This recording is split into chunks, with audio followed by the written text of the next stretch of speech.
Hello everyone, welcome back to my channel. আজকে কলকাতার পুরনো কেবিন স্টাইলে ফিশ রোল রেসিপি শেয়ার করতে চলেছি। তাহলে দেরি না করে শুরু করা যাক।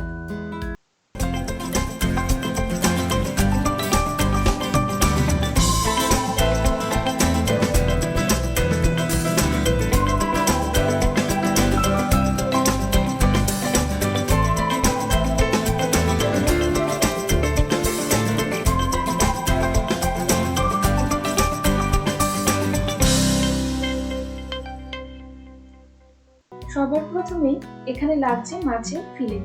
ভেটকি মাছের ফিলেট দিয়ে করলে টেস্টটা আরো দ্বিগুণ বেড়ে যায়। তবে আজকে বাসার ফিলেট দিয়ে রোলটা তৈরি করে দেখাবো।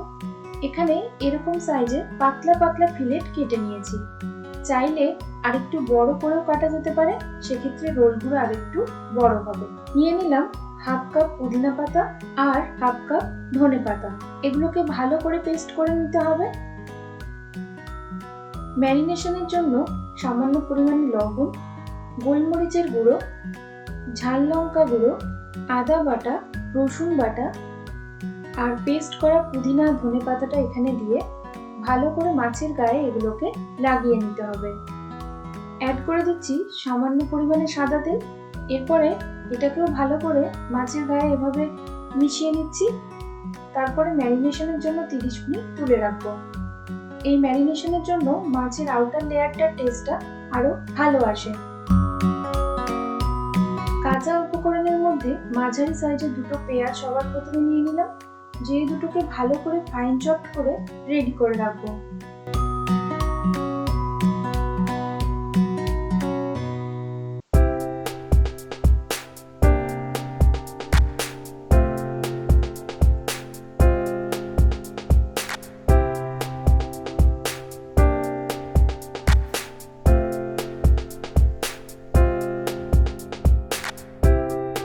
এখানে চপ করে নিচ্ছি সামান্য ধনেপাতা আর কাঁচা লঙ্কা।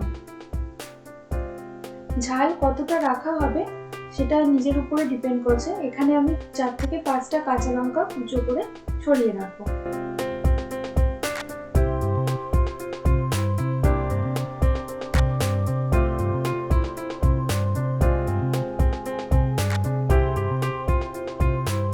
ফ্রাইং প্যানের মধ্যে অ্যাড করে দিলাম সামান্য সরষের তেল।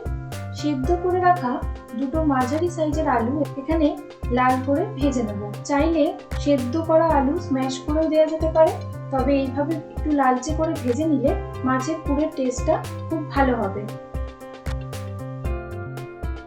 আলুগুলো এখানে আমার ভাজা হয়ে গেছে, তুলে সরিয়ে রাখছি। এরপরে ওই তেলের মধ্যে অ্যাড করে দিচ্ছি কুচিয়ে রাখা পেঁয়াজগুলো। সামান্য পরিমাণ হাফ টিস্পুন লবণ অ্যাড করে এগুলোকে ভালো করে একটু মজতে দেব। যখন হালকা এরকম তেল ছেড়ে দেবে তখন এখানে অ্যাড করে দিলাম ছোট করে কেটে রাখা বাসার ফিলেট। এরপরে এগুলোকেও ভালো করে পেঁয়াজের সাথে মিশিয়ে নিচ্ছি। মশলা হিসেবে ব্যবহার করছি রসুন বাটা 2 টেবিল স্পুন, 1 টেবিল স্পুনের কাছাকাছি আদা বাটা, লবণ, হলুদ, কাশ্মীরি লঙ্কার গুঁড়ো আর ঝাল লঙ্কার গুঁড়ো। এরপরে ঢাকা দিয়ে মশলার কাঁচা গন্ধটা না চলে যাওয়া পর্যন্ত এগুলোকে কষাতে থাকবো।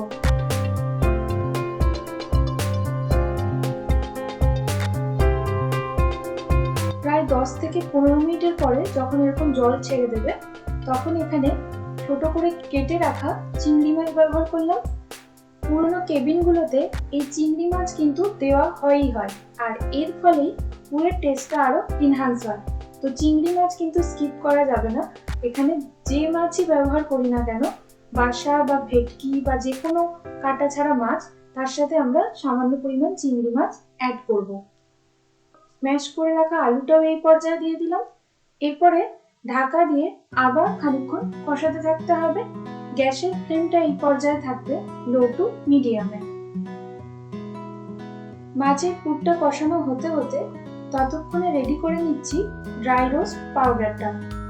এখানে এলাচ, ধনে, জিরে, মৌরি দিয়ে সামান্য ড্রাই রোস্ট করে নেব, দিয়ে এটাকে মিক্সার গ্রাইন্ডারে গুঁড়ো করব। মাছের পুরটাও দেখো এই পর্যায়ে আমাদের প্রায় রেডি হয়েই এসছে। নামানোর আগে অ্যাড করে দিলাম কাঁচা লঙ্কা কুচো, ধনেপাতা আর গুঁড়ো মশলাটা। এরপরে এগুলোকেও একবার ভালো করে মিশিয়ে নিচ্ছি। মাছের পুরটা রেডি হয়েছে কিনা ঠিকঠাক বোঝা যাবে যখন দেখা যাবে ঠিক এরকম খুন্তির গায়ে লেগে যাচ্ছে, তার মানে পুরটার ইলাস্টিসিটি চলে এসছে এবং এই পর্যায়ে আমাদের পারফেক্ট ভাবে পুরটা রেডি হয়ে গেছে। পুরটা ঠান্ডা হতে দিয়ে ততক্ষণে রেডি করে নেব ব্যাটারটা।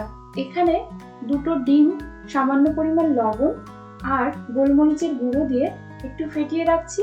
সাইডে নিয়ে নিয়েছি বেশ খানিকটা ব্রেড ক্রাম্বস আর ময়দা। অনেক বছর আগে কেবিনগুলোতে যে লেড়ো বিস্কুট পাওয়া যেত তার গুঁড়ো ব্যবহার করা হতো, তবে এখন যে কোনো ফ্রাইড আইটেমই সাধারণত এই ব্রেড ক্রাম্বসই ব্যবহার করা হয়। বাড়িতে না থাকলে চাইলে টোস্ট বিস্কুটের যে গুঁড়ো সেটাও দেওয়া যেতে পারে। এখানে মাছের ফিলেটগুলো আমাদের সেট করা হয়ে গেছে।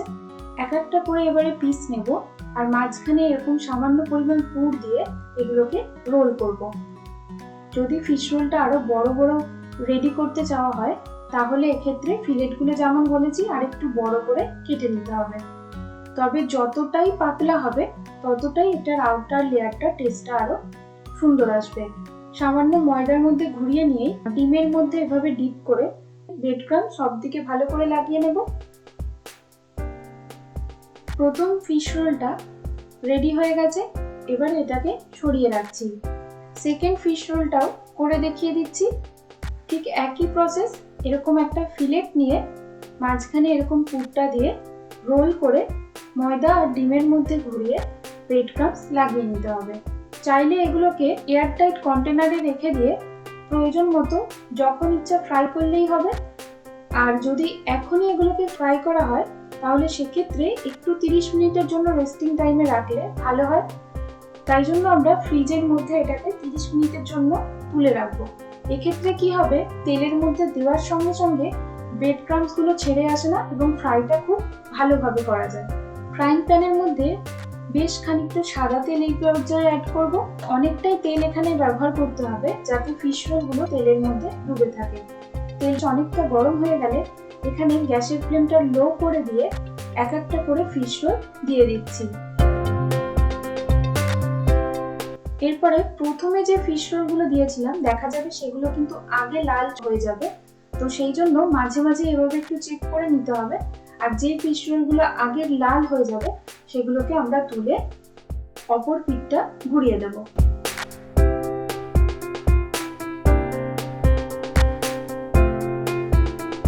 এই যে এই ফিশ রোলটা একটু দেরি করে দেওয়া হয়েছিল, তো তার জন্য এটা কিন্তু এখনো হয়নি, আমরা এভাবে এটাকে রেখে দিলাম। এরপরে উল্টে পাল্টে ভালো করে লাল করে এগুলোকে ভেজে নেব। ভেজে নিলেই কেবিন স্টাইল ফিশ রোল আমাদের ঘরোয়া ভাবে একদম রেডি হয়ে যাবে। এটা গরম গরম সার্ভও করা যাবে।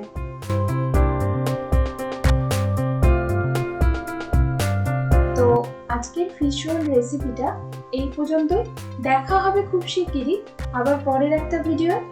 ততক্ষণ সবাই খুব সুস্থ থেকো, ভালো থেকো। Till then, tata.